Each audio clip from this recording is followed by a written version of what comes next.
Graça e paz, queridos, passando aqui mais uma vez para fazer o nosso último vídeo sobre esse tema, que é calvinismo versus arminianismo. E hoje nós vamos ver os dois pontos de cada um deles e vamos fazer isso com muita calma para que você tenha a capacidade de avaliar todas as prerrogativas dos dois segmentos e poder biblicamente tomar uma posição de opção.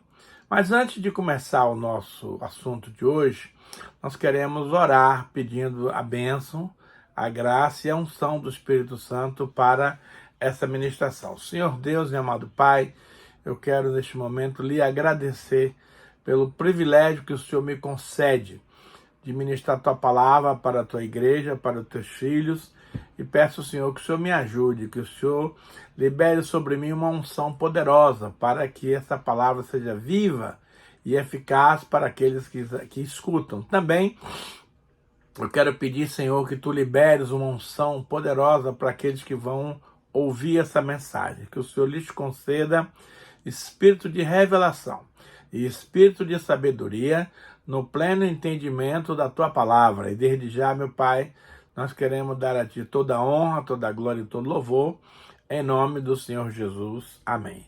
Amados, esse é um tema bastante recorrente, porque as pessoas de repente resolveram falar sobre esse tema, e é claro, cada um procura defender o seu lado, procura justificar as suas posições, mas eu sempre chamo a atenção dos amados que nós precisamos nos apegar, não às opiniões, mas o que a Bíblia nos ensina sobre isso. A Bíblia tem explicação para tudo que você queira colocar.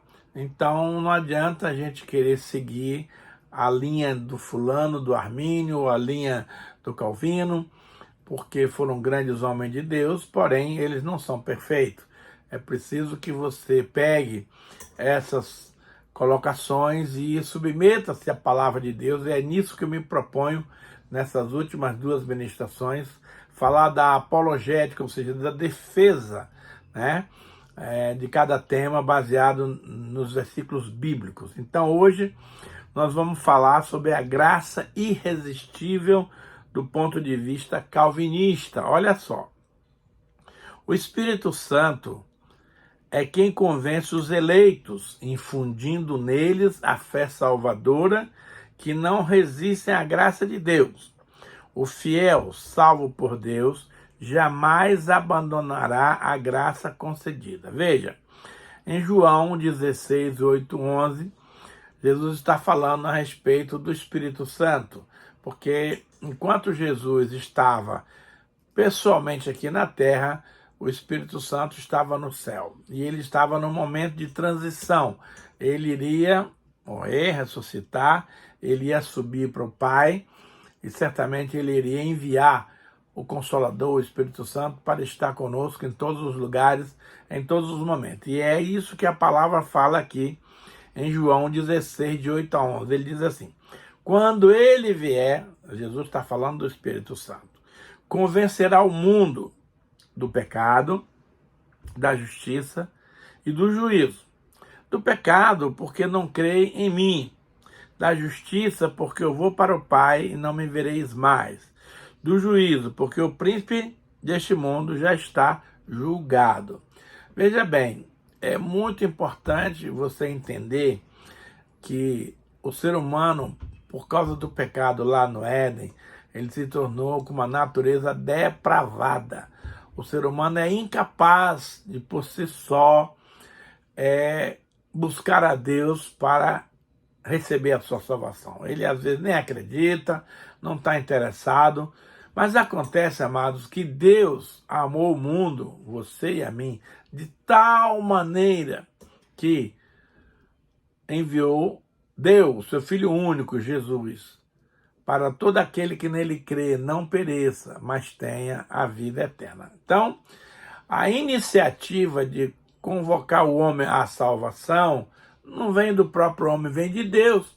Agora, é muito interessante você entender esse versículo aqui, porque como o homem tem uma natureza depravada e ele pratica vários pecados, nós estamos sempre preocupados com os pecados do homem. Mas perceba que o versículo diz assim: quando ele vier, quando o Espírito Santo vier, convencerá o mundo do pecado no singular. E que pecado é esse, amados? É o pecado das pessoas não crerem em Deus, em Jesus. Então, é o Espírito Santo, através do Evangelho, quem convence o homem. Mas esse homem é livre, depois de convencido pelo Espírito Santo, de aceitar ou não a salvação. Aí é que está. O calvinismo diz que essa é uma ação finalizada, mas não é. O Espírito Santo simplesmente nos convence que somos pecadores e ele propõe você depositar sua fé em Jesus Cristo para ser salvo.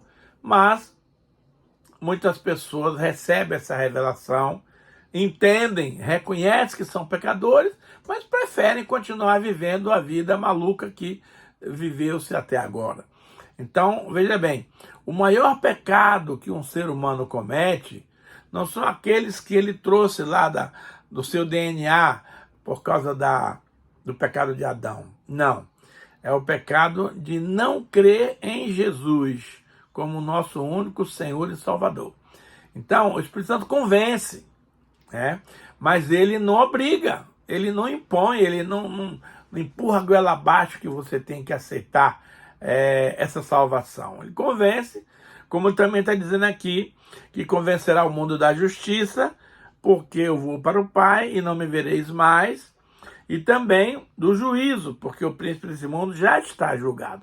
Então, se Deus não utilizasse o homem para trazer a pregação do Evangelho, conforme está lá em Marcos 16, 15, 16. Ide por todo o mundo, não é só na sua rua, no seu bairro, na sua cidade, é no mundo inteiro.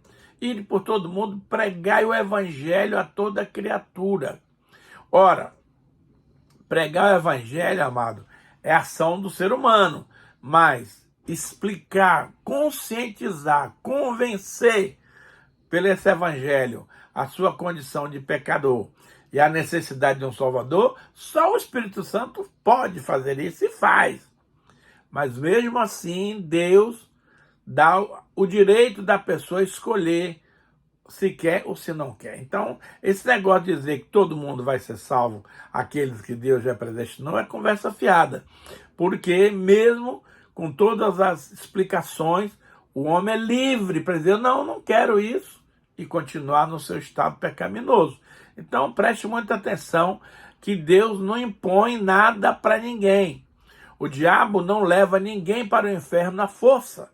Deus não leva ninguém para o céu à força. Não.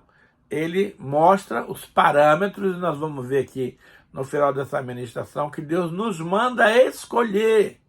E mais, ele recomenda que você escolha o caminho certo. E mesmo assim, o homem prefere continuar no caminho errado. Vai fazer o quê? Então, a iniciativa da salvação vem de Deus. Mas a iniciativa de pregar, a iniciativa de explicar, a iniciativa de convencer. Mas o homem continua tendo a liberdade para aceitar ou não esta direção que o Espírito Santo nos traz. Então, veja bem, em Romanos 11, 5 a 7, diz assim: assim, pois, também agora, no tempo de hoje, olha só, sobrevive um remanescente, segundo a eleição da graça. E se é pela graça, já não é pelas obras. Do contrário, a graça já não é graça. Que diremos, pois, que Israel busca e não conseguiu, mas a eleição alcançou, e os mais foram endurecidos. Veja, a graça se mostrou salvadora para todos os homens, segundo o texto que nós lemos a semana passada em Tito 2, 11 e em diante. Porém, é o homem que toma a iniciativa, a decisão de aceitar ou não essa graça maravilhosa do Senhor. Essa graça, ela não é automática, ela não é obrigatória, obrigacional, ela é opcional. Então o homem ainda tem liberdade de, nos últimos momentos, não querer, e Deus respeita, Deus não impõe. Veja, Atos 7:51 diz o seguinte: homens de dura cerviz, mas incircunciso de coração e de ouvido, vós sempre resistis ao Espírito Santo, assim como foram os vossos pais, também o fazeis vós. Esse foi o sermão que o Estevão proferiu diante das autoridades quando ele estava sendo apedrejado por causa disso. Mas Estevão é muito corajoso. Ele diz que, para os judeus, na cara, vós sempre resisti ao Espírito Santo, assim como fizeram os vossos pais, também vós o fazeis. Então, como é que você pode afirmar que ninguém pode resistir ao Espírito Santo? Está aqui um versículo que nos prova exatamente o contrário. Então, meus amados, o homem resiste ao Espírito Santo, ele simplesmente entende, concorda, mas não aceita. Essa é que é a grande situação. Então, não adianta os calvinistas dizer que essa graça ela é irresistível, porque isso não é verdade. Está aqui, meu querido, nós estamos lendo Bíblia, nós estamos estudando a Bíblia, não adianta questionar a Bíblia. Já os arminianos dizem o seguinte: os homens podem resistir à graça de Deus para não aceitar o chamado a serem salvos. E esse texto que eu vou ler para você, eu considero ele uma preciosidade das Escrituras, como toda a Escritura é linda e maravilhosa. Mas nesse texto Deus fala as coisas muito claramente. Ele diz assim, ó, Deuteronômio, capítulo 30, de 15 a 20. Vê que proponho hoje a vida e o bem, a morte e a maldição. Aí ele diz: se guardares o mandamento que hoje eu te ordeno, que ames o Senhor, teu Deus, ande nos seus caminhos, guarde os seus mandamentos, seus estatutos e os seus juízos, então viverás e te multiplicarás, e o Senhor teu Deus te abençoará na terra a qual passais a possuí-la. Então, quando Deus manda você escolher entre a vida e o bem, a morte e a maldição, ele diz o que é que você precisa fazer para você escolher a vida, que é amar ao Senhor teu Deus, andar nos seus caminhos, guardar os seus mandamentos, seus estatutos, seus juízos, viverás e te multiplicarás. E o Senhor teu Deus te abençoará na terra em que vai para possuí-la. Agora, acontece que o ser humano não diz não para essa condição. Mas, por outro lado, ele também não pratica esse princípio. Então, fica implícito que na atitude, no comportamento dessas pessoas, eles rejeitaram a bênção e a vida. Olha só, e é o que o texto diz em seguida. Porém, se o teu coração se desviar e não quiseres dar ouvidos e fores seduzido e te inclinares a outros deuses e os servires, então hoje eu te declaro, certamente perecerás, não permanecerás longo tempo na terra, a qual vais passando o Jordão para possuíres. Veja bem, Deus propõe a vida e o bem, a morte e a maldição. E ele explica o que significa você optar pela vida e o que é que você optar pela morte. Então, a pessoa aqui, meus amados, escolhe que tipo de caminho ele quer seguir, porque as pessoas acham que pode convencer a Deus com palavras. Não pode. Deus mede muito mais as nossas ações do que as nossas intenções. A intenção pode ser boa, mas a ação é negativa. Então, se eu sei desses dois caminhos e eu abro mão de amar o Senhor, de obedecer os seus mandamentos, seguir os seus trâmites, e aí automaticamente, quando eu abro mão disso, eu caio no outro caminho, involuntariamente ou voluntariamente. O que diz o outro caminho? Porém, se o teu coração se desviar Meu querido, tudo é uma questão de coração. O coração é o nosso guia interior. Ele nos conduz segundo ele quer. Então, se o teu coração se desviar, olha só, e não quiseres dar ouvidos, é o que eles fazem. Ele não quer dar ouvido, não quer saber, não está afim de ouvir. E fores seduzido, e te inclinares a outros deuses. Tudo isso aqui, amado, não é sistematizado, é ocasional. Você simplesmente entra nesse caminho e vai produzir essas coisas. E os servires, então hoje eu te declaro, certamente perecerás. Então, meu amado, se você optou por esse caminho, o final dele é o quê? Morte. Olha o que ele diz aqui: não permanecerás longo tempo na terra a qual vais passando o Jordão para a possuíres. Isso aqui foi uma proposta que Deus fez antes da nação de Israel entrar na terra prometida. Você sabe que para entrar na terra prometida eles tiveram vários impedimentos. Primeiro, tinha o Rio Jordão pela frente para passar.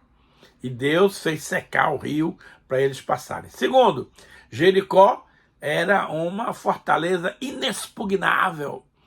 Mas o Senhor deu uma estratégia e os muros de Jericó afundaram na terra. E eles puderam entrar na cidade de Jericó e destruir aquela população maligna que lá se encontrava. Então, veja bem, essa proposta de Deus foi no momento antes de entrar na terra prometida. Eles, agora vocês vão ter que escolher o caminho que vocês querem seguir, para que lado vocês querem ir. Então, não foi Deus que escolheu. Deus apresentou as situações e os homens escolheram. Presta atenção. Você que anda dizendo aí que Deus escolhe como ele quer, que ele faz, ele obriga. Não, não é nada disso. Deus apresenta e a pessoa escolhe. Agora, o que eu acho mais incrível é o versículo seguinte, que ele diz assim, ó: os céus e a terra tomo hoje por testemunha contra ti, que eu te propus a vida e a morte, a bênção e a maldição. Ele reafirma, toma os céus e a terra como testemunho contra ti, para você não dizer que, eu não sabia, o Senhor não me falou nada. Não, há testemunha disso. E agora, o que eu acho mais impressionante: escolhe, pois, a vida. Deus dá os dois parâmetros, mas ele recomenda que a pessoa escolha a vida. Deus não quer que ninguém morra assim do nada. Deus quer que todo mundo vá para o céu. Escolhe, pois, a vida, para que vivas tu e a tua descendência, amando o Senhor teu Deus, dando-lhe ouvidos à sua voz, apegando-te a ele, pois disso depende a tua vida e a tua longevidade, para que habites na terra que o Senhor, sob juramento, prometeu aos teus pais, Abraão, Isaque e Jacó.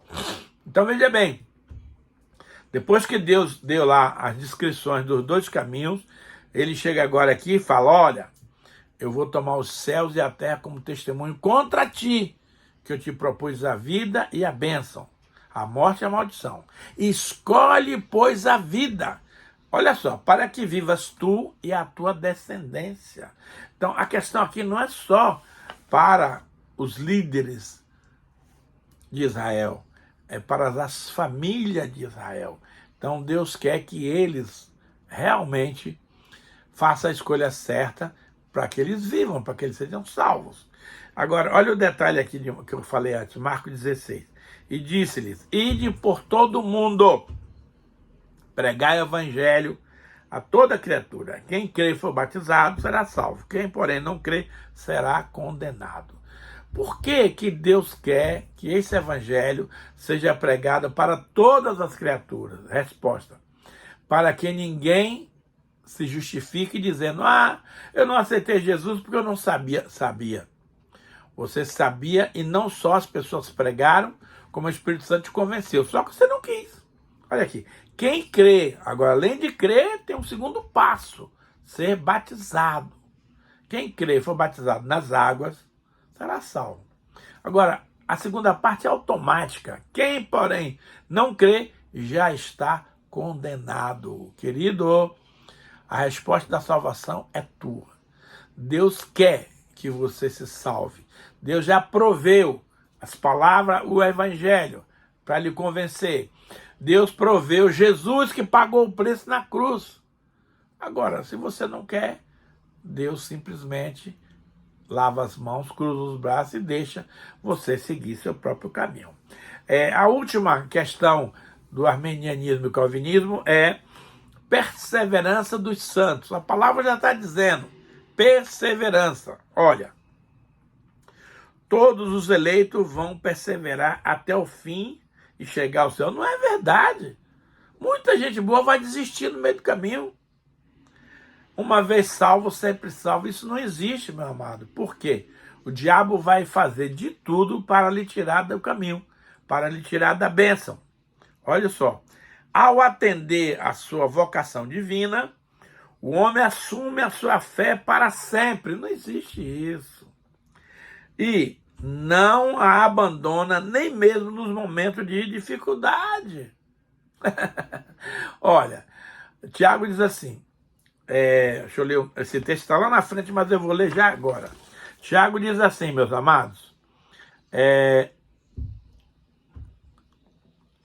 bem-aventurado, olha o que Tiago diz, bem-aventurado o homem que suporta com perseverança a aprovação. A aprovação virá? Virá. Por quê? Depois de ter sido aprovado, receberá a coroa da vida, a qual o Senhor prometeu aos que o amam. Mas se você for reprovado, que é uma possibilidade, vamos botar aí 50% de chance, você vai perder as bênçãos que Deus tem. Então você vai ser provado? Vai ser testado? Vai. Mas você precisa ser aprovado para receber os benefícios que Deus tem para você. Olha só, esse texto de Hebreus eu acho extraordinário. Hebreus 2, 1 a 3. Por essa razão, importa que nos apeguemos com mais firmeza, tem gente que não está pegando com firmeza, às verdades ouvidas, para que delas jamais nos desviemos. Ora, se a Bíblia recomenda para você ficar apegar com mais firmeza às verdades ouvidas, que é para você jamais se desviar. Então significa que se você não se apegar com firmeza, você pode se desviar, meu querido. Como é que você vai dizer que uma vez salvo, sempre salvo? Olha só. Se, pois, se tornou firme a palavra falada por meio de anjos, e toda transgressão ou desobediência recebeu justo castigo, como escaparemos nós, querido, se negligenciarmos tão grande salvação? Como escaparemos nós se negligenciarmos tão grande salvação, a qual, tendo sido anunciada inicialmente pelo Senhor, foi-nos depois confirmada pelos que a ouviram?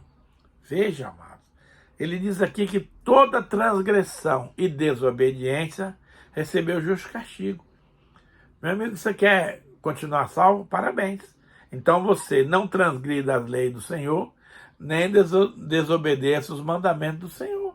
Aí sim, você vai manter a sua salvação. É desejo de Deus manter a tua salvação. Agora, cabe unicamente a você segurar essa onda aí. Olha só, em Filipenses 2:12, assim, assim, pois, amados meus, como sempre obedecestes, não só na minha presença, porém, muito mais agora na minha ausência, desenvolvei a vossa salvação com temor e tremor. Querido, a salvação não é algo definitivo que não resiste às intempéries. O Senhor quer, sim, que você permaneça firme no caminho. Porém, você tem que desenvolver a tua salvação com temor e tremor, ou seja, se aprofundando nas coisas de Deus, obedecendo ao Senhor, estudando a Bíblia, fazendo a vontade do Pai. Aí você está desenvolvendo a sua salvação. Eles pegam um texto, amados, fora do contexto, para confundir a cabeça das pessoas. Agora, olha o que o arminiano diz a respeito da nossa segurança em Cristo. Homens salvos, veja bem, pode decair da graça e perder a sua salvação, caso não persevere na fé em Jesus Cristo até o fim. Então tem muita gente que vai bem até um ponto, depois desiste, depois dá para trás, aí já era. Porque a Bíblia diz assim, ó, Mateus 24:13, aquele, porém, que perseverar até o fim, esse será salvo. Um outro texto que eles usam fora do contexto é João 10:26-28, que diz assim, queridos, mas vós não credes, porque não sois das minhas ovelhas. As minhas ovelhas ouvem a minha voz, eu as conheço e elas me seguem. E eu lhes dou a vida eterna e jamais perecerão e ninguém as arrebatará da minha mão. Olha, esse texto diz que há dois tipos de gente, as ovelhas e as não ovelhas. As não ovelhas não ouvem, não concordam, não aceitam e não obedecem.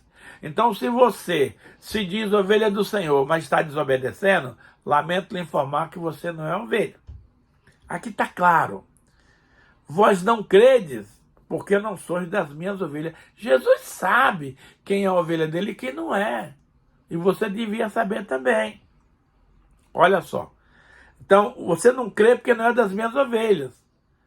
Agora, as minhas ovelhas ouvem a minha voz. Eu as conheço. E elas me seguem. Aqui está o mistério. Então, se você é ovelha do Senhor, se você conhece a voz do Senhor, e se você segue o Senhor, aí você está garantido, meu amado. Mas depende desta condição. Eu lhes dou a vida eterna e jamais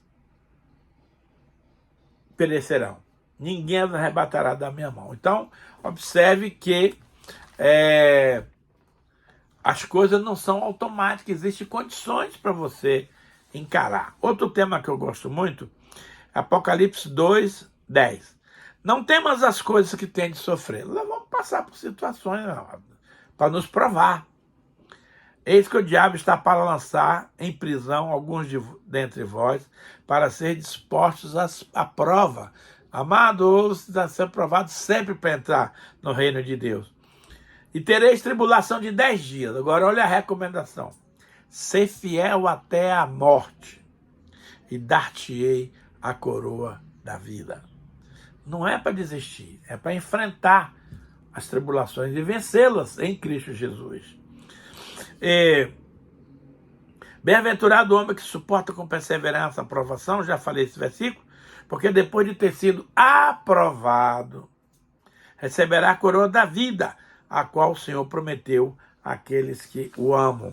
Eu acho interessante essa palavra, porque o apóstolo Paulo, no final da sua vida, ele disse, quanto a mim, estou sendo oferecido por libação, oferta de líquido, e o tempo da minha chegada da minha partida é chegado. Paulo agora está entendendo que para ele já vai passar para o céu.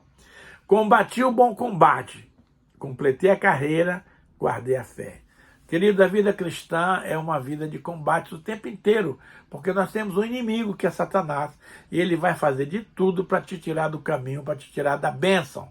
Então veja bem, Paulo combateu o bom combate, completou a carreira dele, que todos nós temos uma carreira para completar, e ele guardou a fé. Agora olha o detalhe, já agora a coroa da justiça me está guardada, a qual o Senhor, reto juiz, me dará naquele dia. E não somente a mim, mas também a todos quanto amam a sua palavra. Querido, deixa eu lhe dizer algo muito importante. O céu é um lugar de vencedor.